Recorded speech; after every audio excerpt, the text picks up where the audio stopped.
하나님의 말씀 잠언서 7장 1절에서 4절 말씀까지 우리 함께 합독하도록 하겠습니다.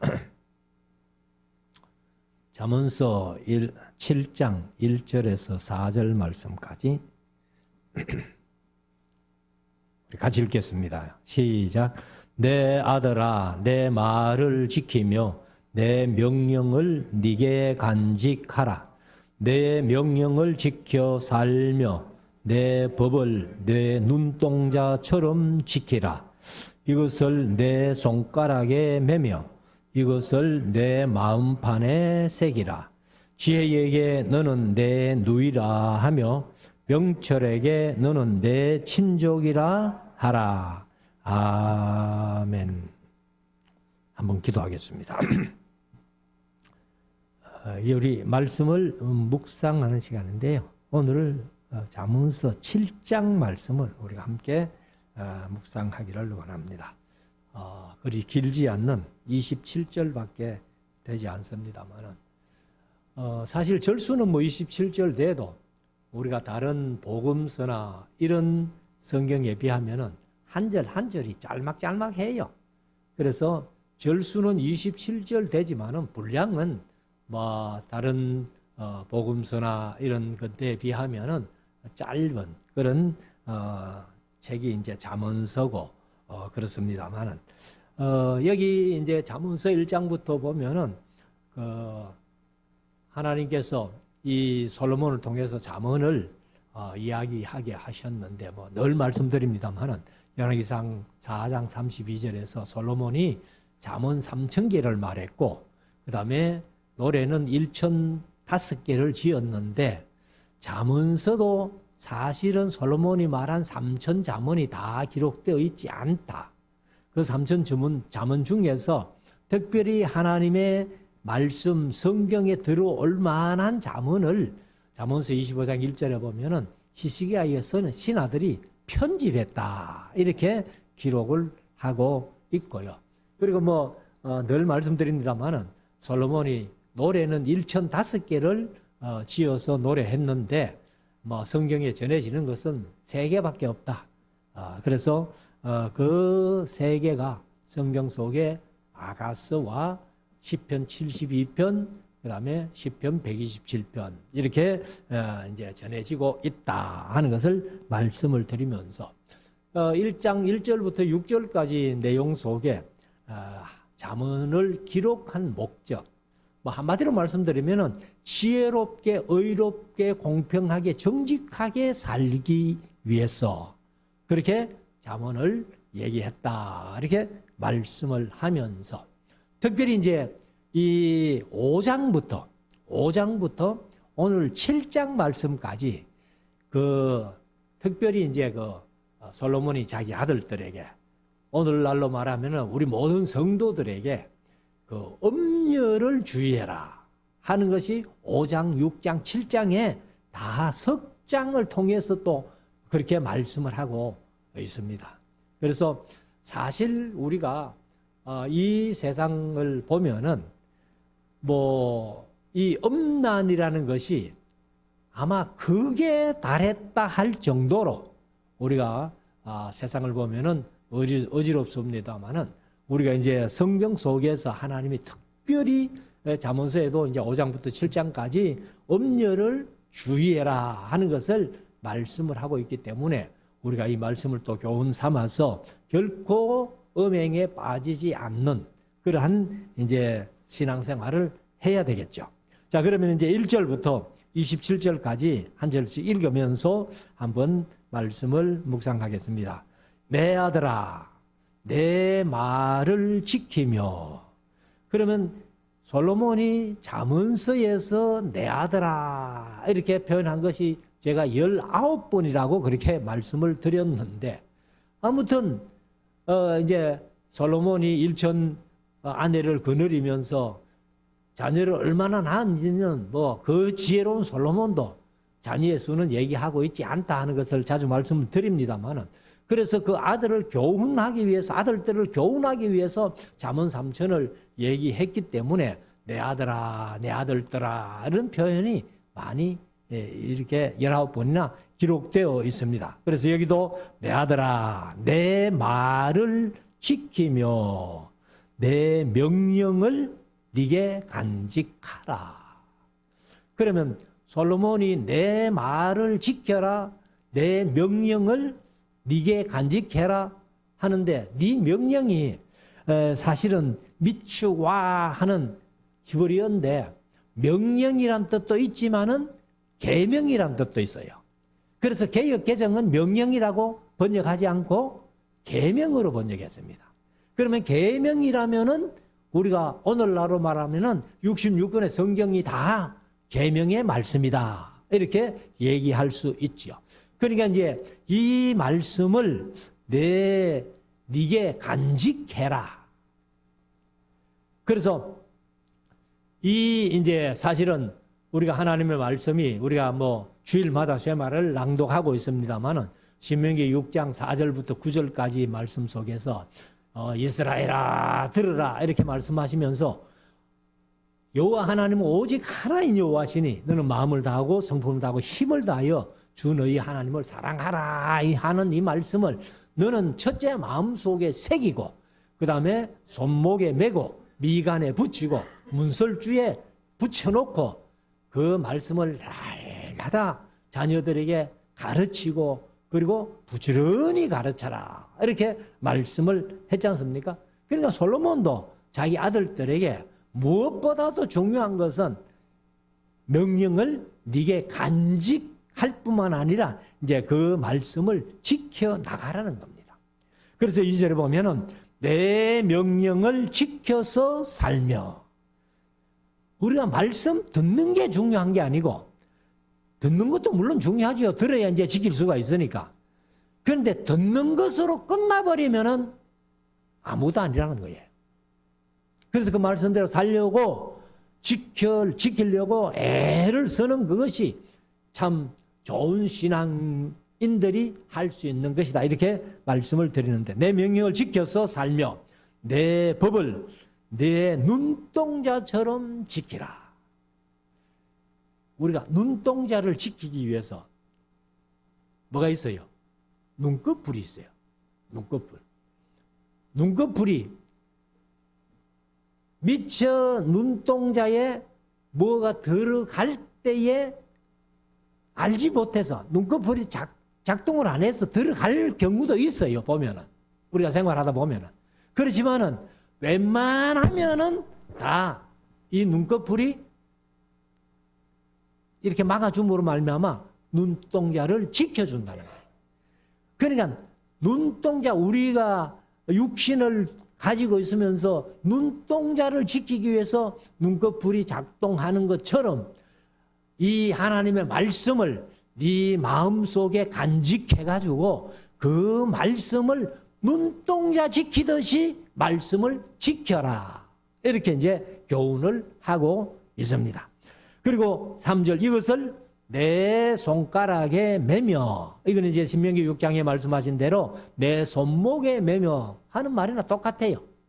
지금도 유대인들은 이 테필라를 이렇게 손목에 매고 미간에 붙이고 메추자를 문설주와 바깥문에 붙이는 그런 일을 지금도 하고 있습니다. 유대인들이. 그래서 내 손가락에 매며 하는 것은 신명기 6장에서 보는 말씀대로 내 손목에 매며 네 미간에 붙여라 하는 것하고 같은 맥락의 말씀이다. 그래서 이것을 네 마음판에 새기라.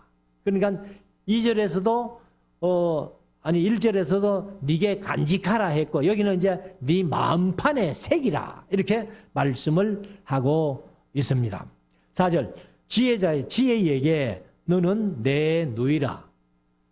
지혜를 보고 야 지혜 네가 바로 내 누님이야. 혹은 내 누이 동생이야. 뭐 이렇게 하라는 거예요. 그러면서 명철에게는 너는 내 친족이라 하라.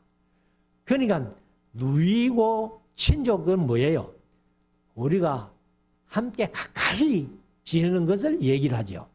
그러니까 지혜와 명철을 항상 내 가까이 나와 함께 이렇게 지내도록 노력하고 힘써라. 이제 그 말이죠.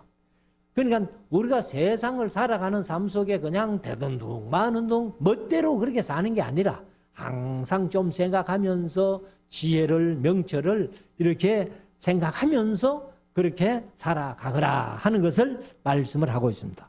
5절 그리하면 그러니까 지혜에게는 누이라 하고 명철에게는 내 친족이라 하면서 항상 이렇게 가까이 이렇게 지혜와 명철을 하려고 애를 쓰면 그 말이죠. 그리하면 이것이 너를 지켜서 지혜와 명철이 너를 지켜서 음녀에게 말로 호리는 이방 계집에게 빠지지 않게 하리라.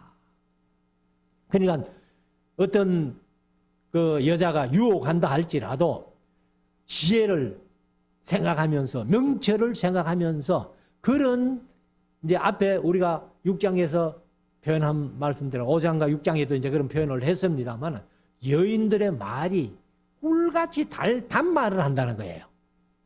그러면서 뭐 기름을 발랐는지 뭐 얼마나 매끄럽게 말을 하는지 그냥 남자들이 안 빠질 수 없다는 거예요.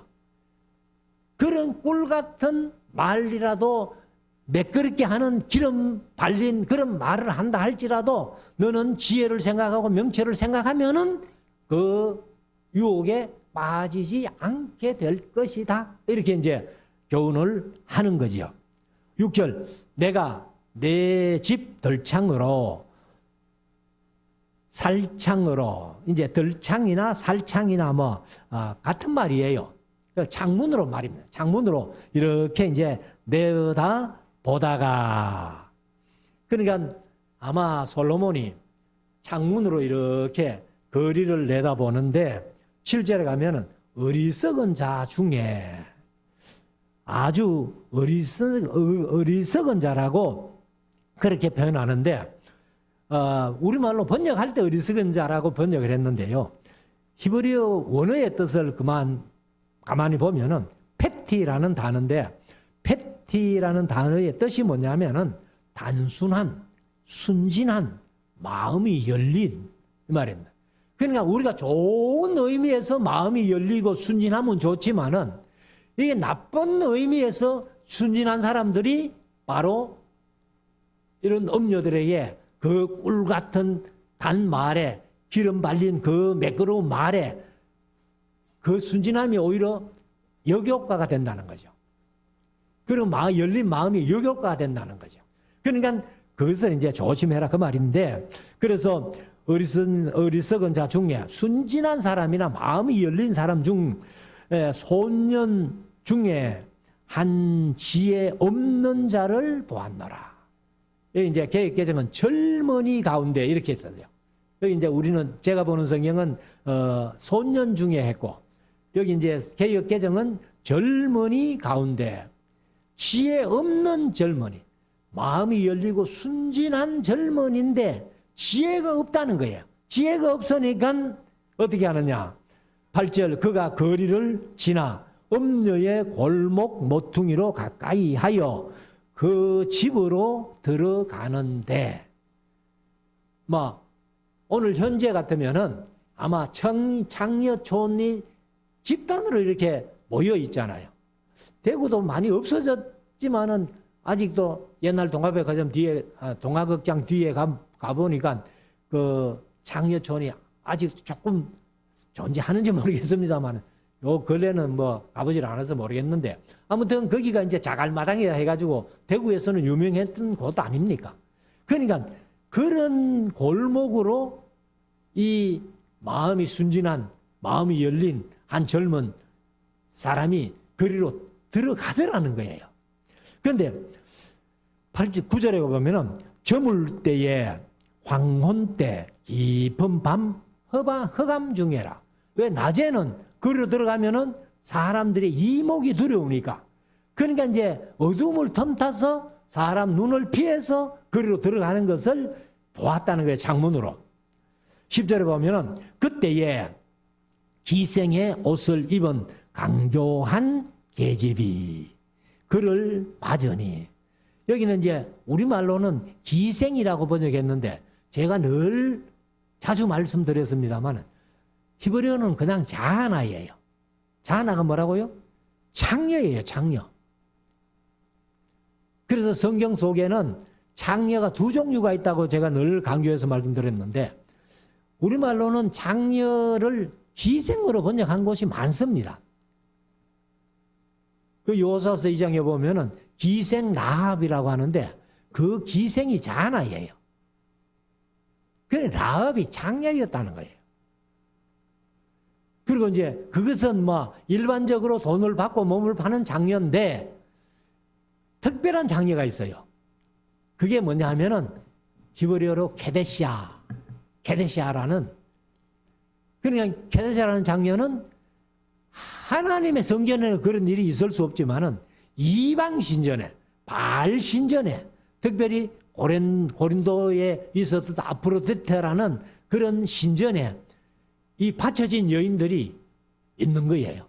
그들이 이제 남자들이 제사를 다 하고 나면은 이 바쳐진 여인들, 남자들이 한 사람 데리고 가가지고 그 이제 즐기면서 범죄하는.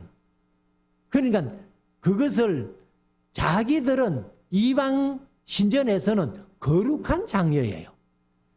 근데 하나님의 보시기에는 그 장녀나 똑같다는 얘기예요. 그리고 우리 한글에는 케데샤도 장녀로 번역해놨고 자하나도 장녀로 번역해놨고 똑같아요. 근데 분간을 못해요. 그렇지만은 이제 원어를 보면은 케데샤와 자하나가 분명히 분리가 된다. 근데 케데샤가 거룩한 장녀라고 하지만은 다시 말씀드리지만 하나님 앞에 거룩한 게 아니에요. 이방 신전 자기들 나름대로 거룩하게 구별해 놓는 것이지. 하나님 보시기에는 똑같은 장녀라는 거예요. 그래서 이 장녀의 옷을 입은 강교한 계집이 그를 맞으니, 마음이 열리고 순전한 그 젊은 사람들을 맞으니, 11절, 이 계집이 장녀죠. 떠들며 완패하며 그 발이 집에 머물지 아니하며. 여기는 이제 완패한다는 말이 개역 개정은 완악하여 이렇게 번역을 했습니다. 그런데 이 이제 완악하여 완패하여라고 번역된 히브리어 사라르라는 단어의 뜻이 완고하다, 반항적이다, 반역하다, 배반하다 이런 뜻이에요.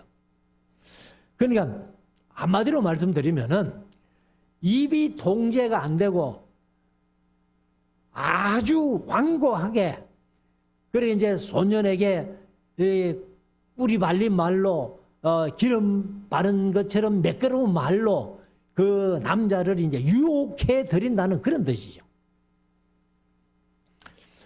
그래서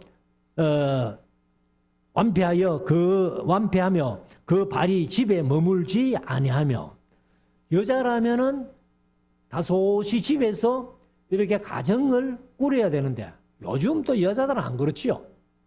뭐 여자들은 또 남자들과 똑같이 직장 생활 한다고 해가지고 뭐 하니까 우리 한국도 완전히 이제 여성 상위 시대가 된 거예요.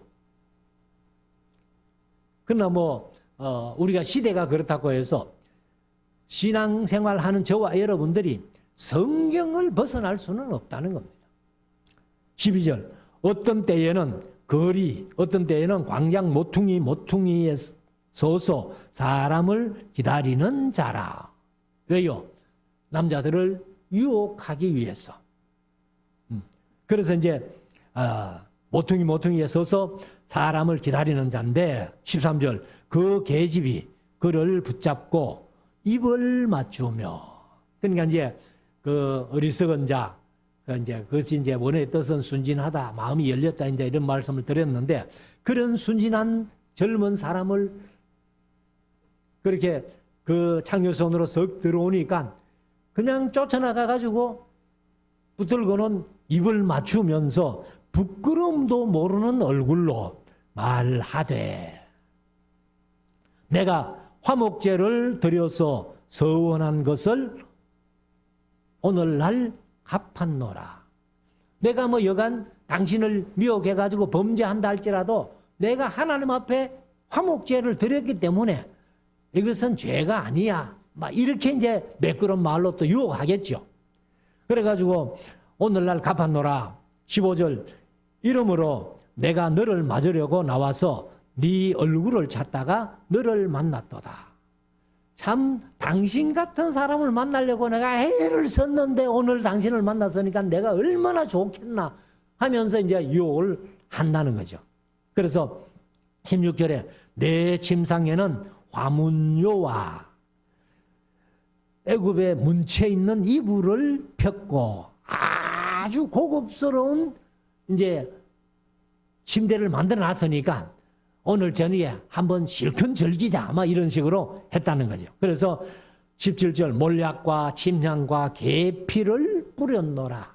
아주 향을 뿌려가지고 방 안에 향기가 가득하고 침상에는 좋은 이불과 요를 깔아놨으니까 마음대로 한번 즐겨보자 이제 이런 식으로 유혹한다는 거예요. 18절 오라 우리가 아침까지 흡족하게 서로 사랑하며 사랑함으로 희락하자. 마음껏 즐기고 오늘 저녁에 한번 해보자 이제 이런 식으로 했다는 거죠. 19절 남편은 집을 떠나 먼 길을 갔는데 근데 이런 걸 보면은 가정이 있는 여자잖아요. 남편이 있는 여잔데도 불구하고 이 자기 남편에게 어떤 만족을 못 느끼는지 그 젊은 사람들을 불러가지고는 이렇게 음탕한 짓을 한다는 거예요. 그래서 내 남편은 오늘 집을 떠나서 멀리 갔는데 20절 은주머니를 가졌은즉 그러니까 노잣돈을 두기 갖고 갔기 때문에 보름에나 집에 돌아오리라 하여 한 반달쯤은 우리 남편이 안 돌아올 거야. 이제 이렇게 얘기를 했다는 거죠. 그러면서 21절 여러 가지 고운 말로 혹하게 하며 고운 말이 앞에서 5장 6장에 말씀하신 것이 뭐예요? 꿀 같은 말을 한다는 거야. 아주 단맛을. 그래서 입술에 호리는 말로 꿰물어 22절 소년이 곧 그를 따라서니 그러니까 그 마음이 열리고 순진한 소년이 이제 그런 음녀를 따라 들어가더라는 거예요.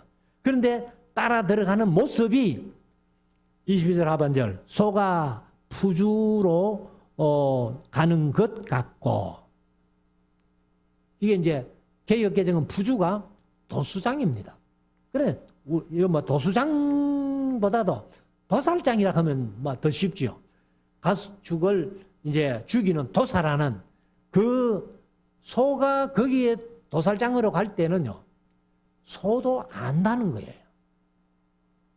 그래서 소가 눈물을 흘린다는 그런 얘기도 하던데, 아무튼 이 소가 도살장 여기 이제 푸주로 가는 것 같고, 미련한 자가 벌을 받으려고 쇠사슬에 매이러 가는 것과 일반이라. 그러니까 이 어떤 미련한 사람이 벌을 받으려고 그 쇠사슬에 매이러 자기 스스로가 가는 거예요.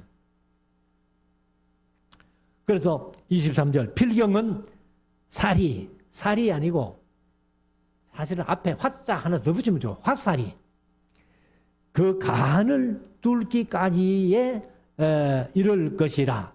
그러니까 이제 들어갔다 하면은 화살이 이 배로 들어가 가지고 간을 뚫는 것과 일반이라는 거죠.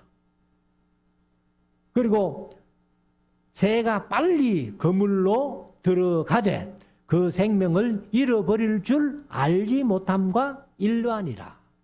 그러니까 그것이 하나님 앞에 큰 죄이기 때문에 사람들이 정신을 차리고 안 해야 되는데 꼭 그와 새가 그 생명을 잃어버릴 줄도 모르고 그물로 뛰어 들어가는 것과 하고 똑같다. 24절 아들들아 하는데 이제 원어에 보면 이제라는 말이 있어요. 이제 아타라는 말인데 이제 지금 그런 뜻인데 이제 아들들아 나를 듣고 나를 듣는 게 아니고 내 말을 듣고 그 말이에요. 개정 그래서 내 말을 듣고 아들들아 내가 지금까지 얘기한 그 말을 너희들이 잘 듣고 내 입의 말에 주의하라. 우리가 이제 신앙생활 하면서 성경을 듣잖아요. 우리는 성경을 듣고 성경 말씀에 주의하라는 거예요. 우리가 어떤 범죄할 일이 우리 앞에 닥친다 할지라도 우리는 말씀을 한 번 더 생각해 볼 수 있는, 그래서 그 범죄할 길을 피해갈 수 있는 그런 지혜가 우리에게 있어져야 된다는 거예요. 그래서 25절에 네 마음이 음녀의 길로 치우치지 말며 결코 그런 엉뚱한 생각도 하지 말고 결코 그런 엉뚱한 길로 가지 말며 그 길에 미혹지 말지어다. 미혹되는 것은 유혹에 빠져서 가는 것을 미혹이라고 해요. 그러니까 아예 그런 음녀의 말은 유혹이기 때문에 유혹에 빠져서 미혹되지 말라는 겁니다. 근데 우리는 신앙생활 하면서 그런 음녀도 우리가 주의해야 되지만은 영적으로 음녀가 뭐예요?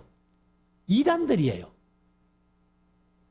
오늘날 이단들이요, 얼마나 달콤한 말로 우리 성도들을 유혹하려고, 그래서 이단으로 미혹에 빠지게 하려고 얼마나 애를 씁니까? 그래서 우리가 그런 것들을 지혜와 명철을 가지고 우리가 이겨가야 된다. 그래서 사실은 하나님을 경외하는 것이 지혜의 근본이고 거룩하신 자를 아는 것이 명철이라 그랬으니까 하나님을 알고 하나님을 경외하는 것이 이런 유혹에 빠지지 않고 그 유혹을 이길 수 있는 길이 된다 하는 것을 말씀을 하고 있습니다. 그래서 26절에 대저 그가 많은 사람을 상하여 엎드러지게 하였나니, 음녀가요 얼마나 많은 사람들을 유혹해가지고 미혹에 빠져서 신앙생활 못하도록, 그리고 이단들은 우리가 영적으로 음녀가 이단이라면 이단들이요 천국 갈 백성을 전부 지옥으로 인도하는 그런 것을 우리가 생각해야 된다는 거예요. 그래서 이단들이 얼마나 많은 사람들을 지옥의 길로 끌어가는지. 얼마 전에 대구에서 대구 월드컵 경기장에서 신천지가 10만 명을 수료시겠다. 그게 전부 교회 신앙생활 하던 사람들, 그런 사람들이 신천지로 넘어가가지고 그 신천지 그 이만희가 그걸 다 늙어 빠진 영감을 뭘 써? 이제 예수님이라고 성령이라고 얼마나 성경을 바르게 못 가르쳤으면 그렇게 빠지느냐 말이에요. 그래서 다시 한번 26절 대저 그가 많은 사람을 상하여 엎드러지게 하였나니 그에게 죽은 자가 허다하니라. 다시 말씀드리지만 우리가 오늘날 이단에게 빠져서 영적으로 죽은 자가 허다하다는 거예요. 자, 마지막 27절 그 집은 음부의 길이라. 음부인데 셰올이라는 말인데 우리가 흔히들 스올은 죽은 자의 거처, 죽은 자의 거처가 무덤이잖아요. 그런데 영원한 무덤이 뭐예요? 그게 지옥이에요. 그래서 소울을 때로는 지옥으로도 표현하는데, 그래서 그 음녀의 집이 바로 지옥으로 가는 길, 그리고 바로 지옥이다. 사망의 방으로 내려가느니라. 사망의 방으로. 그러니까 우리가 육신이 한 번 죽는 것은 정한 이치죠. 그런데 우리 성도들은 죽어서 다시 천국으로 가는 것을 영원한 생명이라고 하고, 이런 악인들이, 음녀에 빠져서 악인들이 가는 길은 지옥인데, 그걸 요한계시록은 둘째 사망이라 했잖아요. 그러니까 사망의 방으로, 지옥의 방으로 내려간다, 이렇게 말씀을 하고 있습니다. 그래서 다시 말씀드리지만은 5장, 6장, 7장 석 장에 걸쳐서 음녀를 주의하라, 여자를 주의하라. 그러니까 영적으로 음녀는 이단이고, 적그리스도, 거짓 선지자들이 활동하는 거기에 빠지지 않고, 육신적으로도 이런 음녀에게 유혹되어서 미혹당하지 않도록 우리가 힘쓰고 애써야 된다는 것입니다. 그래서 우리가 이렇게 이기기 위해서는 여기 7장 1절 2절부터 쭉 말씀하신 지혜를 지키고 명령을 마음속에 간직하게 될 때에 지혜와 명철 때문에 우리가 이런 길을 피해서 승리할 수 있다는 것을 마음속에 새겨서 우리 성도들이 꼭 이런 영적인 음녀나 육신적인 음녀에게 미혹되지 않고 승리하는 우리 모두가 될 수 있기를 주의 이름으로 축원합니다.